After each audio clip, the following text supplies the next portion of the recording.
Ons wil by hierdie geleentheid praat oor nog 'n belangrike Bybelkarakter. Die afgelope tyd was daar soveel goeie terugvoer oor die Bybelkarakters wat ons bietjie gaan kyk het, wat sê die Bybel daaroor en wat leer ons uit hulle lewe uit. Maar die een wat nog gevra word, ons moet bietjie praat oor Abraham. Want Abraham was in die Bybel seker een van die bekendste en belangrikste karakters. En wat sê die Here in die Bybel oor hom? Hy word genoem die vader van alle gelowiges. So, met ander woorde, uit Abraham het al die volkere, die Jode, die Israeliete, is uit sy nageslag, uit Isak, gebore. Die God van Abraham, Isak en Jakob. Jakob, wat ook die nuwe naam Israel gekry het, waarna die volk van die Here, die Israeliete genoem is. Was natuurlik uit Abraham nog 'n nageslag gebore, uit die slavin Hagar is Ismael gebore, die Ismaeliete. Die nageslag van Hagar en Abraham was die Arabiere, wat tot vandag toe nog in konflik is en in stryd is tussen hierdie twee broers, Isak en Ismael. Die Arabiere en die Jode, wat steeds vandag nog in konflik is. Maar goed, voor ons bietjie verder na Abraham se lewe kyk, wil ek jou hartlik uitnooi, skryf vir ons 'n WhatsApp. Ons telefoonnommer hierso is 079-195-1586. Kontak ons gerus en ons is baie opgewonde as ons terugvoer kry en hoor waar vandaan af julle luister en kyk en betrokke is en vir ons bid en gebedsversoeke. Ons dank die Here ook as ons hoor. Die Here het gehoor. Jy het 'n versoek gestuur. Ons het gebid daarvoor. Die gebedsspan het ingetree. Aanhoudend totdat ons terugvoer kry en hoor dat uitkoms gekom. Die Here het gehoor. Nou, ek wil ook vir jou uitnooi. Ons is op sosiale media beskikbaar. Volg ons gerus en sê sommer jy hou van ons. Kyk gerus na Instagram en na X ook is ons ook en ook op Facebook. En dan wil ek vir jou uitnooi, as daar's baie mense, veral in die buiteland en ander plekke wat nie DStv het nie, maar wat kan skakel op YouTube. En al hierdie programme is op YouTube ook beskikbaar. Maar ek het goeie nuus. As jy 'n selfoon het, is daar nou Keerpunt op die selfoon beskikbaar met 'n app, 'n toepassing. Gaan kyk gerus na jou toepassingsstore in jou winkel, na SABC Plus, en dan laai jy dit af, en dan kan jy enige tyd, enige plek op jou selfoon Keerpunt luister. Word onder andere uitgesaai in 6:30 op 'n Sondagoggend, en dit word ook uitgesaai op SABC Plus, op 1:30 op 'n Woensdagmiddag. So hier is 'n wonderlike ontwikkeling wat jy op jou selfoon, dis mense wat nie DStv het nie, vir wie jy kan sê, vir die kinders en vir ander, maak hulle bewus, dis 'n nuwe ding wat nou begin, en ons glo dit gaan duisende mense tot seën wees. So bid sommer 'n slag vir TBN, Jetto, SABC Plus, en bid sommer vir TBN Afrika ook, dat die Here hierdie uitsendings ook op kruiskyk kragtig sal gebruik en lewens sal verander. Nou goed, ons het gesê, ons gaan bietjie kyk na Abraham se lewe. Nou, Abraham het gewoon in 'n goddelose afgodsplek in Ur, die stad van die Galdeërs. Nou, hierdie mense het allerlei ander gode aanbid, maar Abraham het vir God aanbid, die enigste ware God. En daarom het God met hom 'n verhouding gehad. En God het na hom uitgereik. En God het vir hom 'n roeping gegee en 'n belofte gemaak. Maar voor ek oor hierdie belofte praat, dat hy tot seën sal wees en tot seën sal word vir al die nasies, wil ek vir jou net so 'n bietjie terugvat na Genesis en die prentjie van die hele Bybel en God se plan met hierdie wêreld bietjie duidelik maak.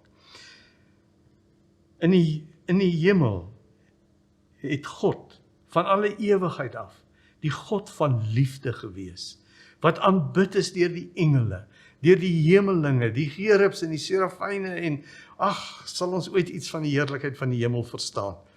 Maar die leier en die heerser van die engele het in opstand gekom. Hy het gesê, maar hoekom moet ek net vir God aanbid? Ek is ook so groot en belangrik, julle moet vir my ook aanbid. Ek wil ook soos God wees. En God het hierdie rebellie van die engel, die owerste en al sy volgelinge, 1/3 van die engele is uit die hemel uitgewerp. En toe het daar 'n aanslag gekom van hierdie boosheid na die mens toe. Want wat is die groot prentjie?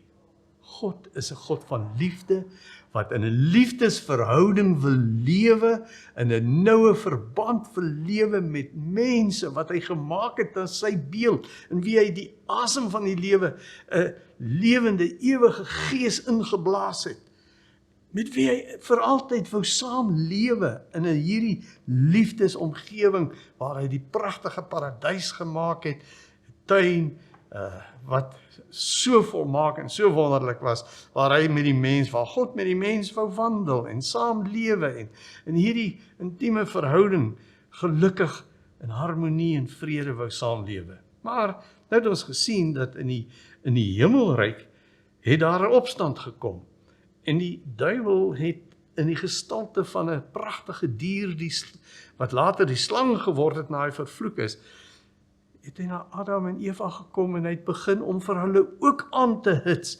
om teen God te draai en om self te wil God wees en eer te ontvang en belangrik te wil wees. Dis die kern van die sondeval, is trots om soos God te wil wees. En dis wat die duiwel vir hulle gesê het. Hy het vir hulle gesê, het God nou regtig gesê, julle mag nie van daai boom eet nie? Hy weet, as julle van daai boom eet, gaan julle soos hy word. En Adam en Eva het al meer gedink, om soos God te word, sal wonderlik wees, totdat hulle die vrug geneem het. En toe die breuk gekom, toe die sondeval gekom, toe hulle gaan wegkry vir God, toe hulle met mekaar nie meer eenheid nie, toe hulle nie meer met God vrede nie, en hulle kruip vir hom weg. Toe word hulle uit die paradys uitgestoot. En dan lees ons die verhaal van die mensdom, wat in sonde maar voortgegaan het, toegegee het aan hierdie sondige natuur, wat nou 'n deel van die mens geword het. En uiteindelik het God ingegryp en vir Noag gestuur, om 'n groot ark te bou. Maar die mense het nie tot bekering gekom, hulle het nie hulle sonde bely nie, maar Noag en sy gesin is in die ark behou met die sondvloed en die reuse vernietiging deur water van hierdie aarde en die mensdom. En dan sien ons 'n volgende tafereel, dat die mensdom maar weer verval in afgoderry en hulle rug op God draai en nie in daai liefdesverhouding lewe nie, behalwe 'n man met die naam van Abraham. God kom na Abraham toe en God roep hom om uit hierdie stad uit te trek na 'n land wat God vir hom sal gee, en waar hy deur God geseën gaan word, en 'n nageslag gaan hê, wat God gaan dien. En deur hierdie volk, gaan die wêreld geseën word. Luister 'n bietjie wat staan daar in Genesis 12, hierdie roeping van Abraham. Vers 1. Die Here het vir Abraham gesê, trek uit jou land uit weg van jou mense en jou familie af, na die land toe, wat ek vir jou sal aanwys. Ek sal jou 'n groot nasie maak. Ek sal jou seën en jou 'n man van groot betekenis maak. En jy moet tot 'n seën wees. Ek sal seën wie jou seën en hom vervloek wat jou vervloek. In jou sal al die volke van die aarde geseën wees. En dan Abraham het toe weggetrek, gehoorsaam aan die woord van die Here. So, dit is die belofte wat die Here gegee het. Dit is sy plan om weer 'n nuwe volk op te rig, om weer van niets af in hierdie liefdesverhouding met die mens te lewe. En Abraham, ek begin by jou en ek het 'n plan om jou God te wees en vir jou te seën, maar ook jou seën te laat oorspoel en oorloop na buite toe, na ander toe, na die volkere. Ek wil die volkere seën deur jou en deur jou gehoorsaamheid. En dis die hele patroon van God se liefdes uitreik na hierdie wêreld en die mensdom. As jy gaan kyk bietjie, dan in die Ou Testament, soos wat hulle sê, was die sentripetale fokus gewees, waar sentripetaal beteken eintlik middelpunt soekend. So mense kom soek by jou. Hulle het by Abraham se nageslag kom soek na die heil en die seën, want God het in hierdie volk, het hy hulle geseën. Hy het 'n wonder gedoen deur hierdie magtige farao, hulle te verlos van hom, uit sy mag uit weg te neem, deur die Rooi See, deur die Rietsee, het hy hulle veilig op 'n wonderwyse gelei en hy die hele Egiptiese leer laat verdrink. Die wêreld sal hoor van hoe God sorg deur die wolkkolom, deur die manna en die kwartels wat hy stuur en hoe hy sy volk in die woestyn versorg. En dan sal hulle sê, maar dit is die ware God. Kom, laat ons na hierdie volk Israel toe gaan, want ons wil ook hierdie God dien. Dit was die Ou Testamentiese patroon, dat mense van alle volkere geseën sal word, deur dat hulle sou kom na Abraham en die seën van God daar ervaar. Kom ek lees net vir jou, Sagaria 8 vers 23. So sê die Here, die Almagtige, daardie tyd sal uit al die nasies 10 man, 1 Judeër aan die klere gryp en sê, ons wil met julle saamgaan, want ons het gehoor, God is by julle. Dit was God se plan. Hy wil vir Abraham seën en sy nageslag seën, maar hy wil ook die volkere en die ander nasies seën. En sy plan was, dat hy in hierdie volk, wat hom dien en toegewyd in 'n tempel is en aanbid en die Here eer, dat hulle hier waar hulle die 10 gebooie ontvang het, en hierdie volk gaan vir hulle leer hoe om God te dien. En dan sal die nasies kom, en hulle sal sê, ons wil met jou saamgaan, want ons sien, die ware enigste lewende God is by julle. In die Nuwe Testament het dit natuurlik verander. In die Nuwe Testament sien ons hoe dat hierdie strategie van God draai om. Nou stuur God die boodskap na buite, na die nasies toe. Dit is meer, kan ons sê, die sentrifugale strategie van God. Middelpunt vleën, nou vanuit Jerusalem, vanuit Judea, vanuit Israel, gaan nou die evangelie en die seën van God uitgedra word na al die nasies, tot aan die uithoeke van die wêreld. Daarom ken ons ken Handelinge 1 vers 8. Dis God se strategie in die Nuwe Testament. Toe hy die Heilige Gees uitgestort het, het hy mense bekragtig en die volgelinge en disippels van Jesus toegerus om dat die wêreld uit te reik en die evangelie nuus, die seën van God uit te dra na al die nasies toe. Luister 'n bietjie wat staan Handelinge 1 vers 8 weer 'n slag. Julle sal krag ontvang wanneer die Heilige Gees oor julle kom. En julle sal my getuies wees in Jerusalem, sowel as in die hele Judea en in Samaria en tot in die uithoeke van die wêreld. Dit was God se groot plan. Dit was wat hy graag wou doen. Hy wou vir Abraham seën en hom tot 'n seën vir die nasies maak. Deurdat hulle eers hierheen gestroom het om vir God te leer ken, en toe dat God hulle uitgestuur het met hierdie boodskap na al die nasies, om te vertel van die seën en die verlossing en die nuwe lewe en die ewige lewe. Maar die vyand het nie verdwyn nie. Hy het steeds aangeval en hy het steeds mense verlei in afgoderry. En ons sien hoe dat die vyand steeds probeer het om ook hierdie belofte te keer. Interessant dat ons sien, toe daar groot droogte gekom het Abraham met sy familie, het hy getrek na Egipte toe, want daar is 'n Nylrivier met 'n delta, en daar is altyd water, daar is nie droogte. en hongersnood nie. Maar toe hy in Egipte kom, toe besef hy, die farao stel belang in my vrou. Sarah is 'n pragtige vrou gewees. En hy besef, nou gaan hulle my doodmaak wat Abraham is. En dan gaan hulle my vrou vat vir die farao. Dit gebeur toe ook. Maar want, hulle maak nie vir Abraham dood nie, want Abraham sê, dis nie my vrou nie, nee, dis my suster. En die farao vat haar in sy paleis, en skielik breek daar pes onder hulle uit, en siekte, en hulle kan nie aan mekaar raak nie. En toe kom farao agter, hier is ergens 'n groot fout, en hy vind uit, maar Sarah is Abraham se vrou, en nie net sy suster nie. Hy het met die soldate dadelik gestuur, en vir Abraham het al sy volgelinge en sy huishouding, het hy uit die land uitgedeporteer. Die soldate het vir Abraham begelei, en vir Sarah.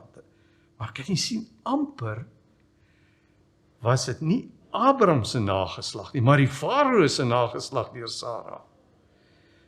God het dit gekeer. 'n tweede keer het gebeur, dis nou al, die belofte word nie vervul nie, Sarah kry nie kinders nie. Hulle bly daar in Gerar, en hier is 'n koning Amalek, wat ook hierdie pragtige vrou raak sien, en dan na sy paleis toe laat kom. En weer sê Abraham, nee, moenie my doodmaak nie, dis nie my vrou nie, dis my suster. En hierdie leuen maak, dat hierdie koning Abimelek vat nou vir Sarah, in sy hof, en sy paleis toe. Maar dan sien ons in daardie nag, waarsku God vir Abimelek. En hy kry 'n droom, en God praat met hom, en hy sê vir hom, Sarah is Abraham se vrou. Jy het 'n getroude man se vrou hier by jou. En hy besef die oordeel van God is op hom, en hy's terug na Abraham toe, en hy pleit vir vergifnis, en hy pleit dat hy moet bid tot hierdie God, dat God hom nie verder sal straf nie. En dan sê die, gelukkig staan daar in daai hoofstuk, dat hy het nooit, koning Amalek, het nooit aan Sarah geraak, of met haar gemeenskap gehad nie.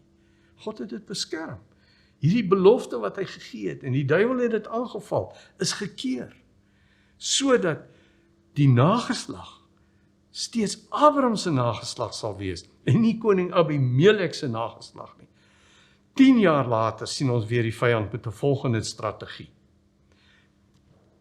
Sarah sê, dis nou al 10 jaar lank dat ons 'n belofte het, dat hier gaan 'n nageslag kom, en ek raak nie swanger nie, en julle sien, ons word al ouer en ouer. Toe praat sy met Abraham, sy sê vir hom, maar ek het 'n plan. Ek het hierdie Egiptiese slavin, Hagar. Wil jy haar nie vat as vrou, en 'n nageslag by haar verwek nie, dat jou nageslag uiteindelik dan deur Hagar sal voortgaan, en hierdie belofte nie tot niets sal gaan nie, maar dit was nie God se plan nie. Op die ou end was daar so onmin gewees tussen Sarah en Hagar, dat sy in haar swangerskap, wat sy nou neergesien het op Sarah, en daar soveel konflik was, het Sarah haar laat loop, en verban, uit die huis uit, en uit die huishouding. Maar toe die kind gebore is, toe lees ons, na 10 jaar is hierdie kind gebore. Ismael is gebore.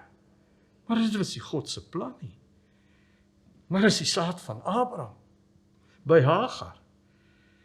En hierdie vrou is op die ou end, toe Isak gebore is, verban, daar staan, dat God het gesê, hierdie 2 seuns mag nie saam erf nie. My nageslag is uit Isak. Hierdie vrou Hagar se kind kan nie saam erf. Sy moet gaan. En dan lees ons hoe dat God nogtans 'n seun oor Abraham se nageslag in Ismael gegee het. Maar dat ons sien dat daar vyandskap was tussen die 2 broers, en dat Ismael in die woestyn ingestuur is, en sy nageslag was die Arabiere. Maar intussen tyd het God steeds sy belofte nagekom. Ons sien op 'n stadium is Isak uiteindelik gebore. Na omtrent 25 jaar wat hierdie belofte gegee is, kom daar vir Abraham 'n kind by Sara. En word die belofte vervul en word Isak gebore. En op die 8ste dag, soos wat God gesê het, Abraham is groot besny toe dit ingestel is, die besnydenis. Maar toe Isak gebore is, op die 8ste dag, is Isak besny. En dit was 'n teken, 'n bloedteken, wat na die kruis heen gewys het, maar wat ook 'n bloedteken was, wat sê, hier's 'n waaragtige verbond. Here, my kind, Isak is u kind. U is sy God ook. Hy kan nog nie kies nie. Hy's 8 dae oud, maar ek kies namens hom, en ek verbind hom aan u, en hier is 'n bloedteken van wat heen wys uiteindelik na Christus toe. So is hierdie kind groot gemaak, en daar was 'n dag dat God na Abraham gekom het en vir hom kom toets het. Het jy my regtig lief? Sal jy my gehoorsaam? Glo jy steeds? Glo jy dat ek 'n nageslag vir jou sal gee, al vat ek Isak weg? En toe het God vir hom gesê, gaan offer jou seun Isak. Isak was toe al lyk by 'n jong man gewees, wat op pad was na eie gesin, want hy was groot gewees, hy moes die hele vrag hout gedra het, hy was nie 'n klein seentjie nie. En dan op 'n stadium dan vra Isak vir sy pa, maar ons het die hout en ons het alles hier vir die offer, maar ons het nie 'n lam nie, wat van die skaap? Abraham sê, die Here sal voorsien, ons vertrou die Here, ons geloof is steeds in die Here, en in sy belofte, hy sal doen wat hy beloof het, ons kan hom vertrou. En in die oomblik wanneer hy hierdie seun vasbind op hierdie hout, en hy hierdie kind wil doodmaak en die mes oplig, sê God self, stop. Ek het gesien, jy sal my volg, en jy sal my glo, en jy sal my vertrou. Daar's 'n ram, 'n skaapram in die takke, wat vassit, vat hom, en maak die seun los, en die skaap word geoffer. En hierdie skaap wat geoffer is, wys heen na die lam van God, wat vir ons ook hierdie seën nou oopmaak, dat ons ook die nageslag van Abraham is, dat elke gelowige nou deur die bloed van die lam en die offer van Golgotha nou deel geword het van hierdie seën vir al die volkere, wat nou deur die nageslag van Abraham sou vloei. En weet jy die wonderlike, as ek nou saam met jou sou kyk, na die geslagregister van Jesus. Luister 'n bietjie hoe skryf Matteus dit vir hulle. Hy sê in Matteus 1 vers 1, die geslagregister van Jesus Christus, die seun van Dawid, die seun van Abraham. Kan jy sien God se plan om Abraham te seën en sy nageslag te seën en sy nageslag tot seën vir die mensdom te maak, vir die nasies te maak.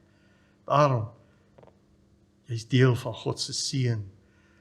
As die lam jou sondes vergewe het, en jy God se geestelike seën ontvang het, en jy deur die Heilige Gees gevul is, dan het hierdie waterstroom van die Segel 47 wat verby die altaar vloei in die woestyn, en nou word die woestyn 'n tuin. Dis wat met jou gebeur. God se plan om hierdie liefdesstroom te laat vloei vanuit sy troon, verby die altaar van Golgotha, na jou hart toe.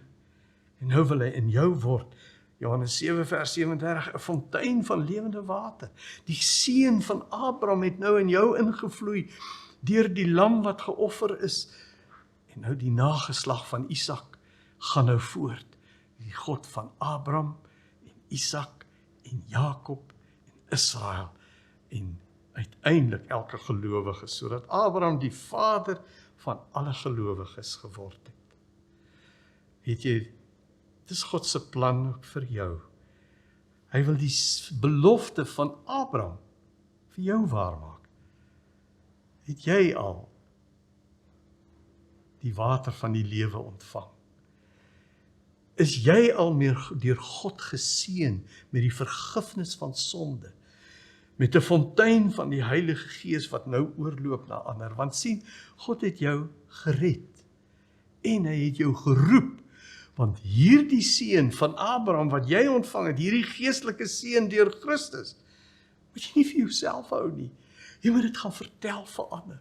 Jy moet dit laat loop, hierdie water moet 'n fontein wees wat ander gaan seën met die ewige lewe en die ewige seëninge van God.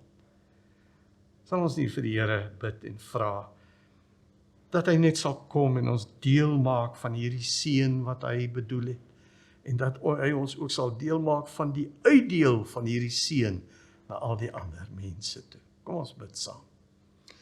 Here Jesus, baie dankie dat ons sien hoe dat U deur al die eeue steeds vir ons in 'n noue gemeenskap met U in liefde wil verbind. En hoe dat U vir ons hierdie belofte van goddelike hemelse seën vir ons bedoel het, maar nie net vir ons nie, maar ook vir ander om ons. Kom, o Here Jesus, kom vul my hart met U hemelse seëninge, met U vergifnis en met die volheid van U Gees, en help my om hierdie boodskap nou uit te dra aan ander, dat hulle ook geseën kan word, soos wat U my geseën het. Amen.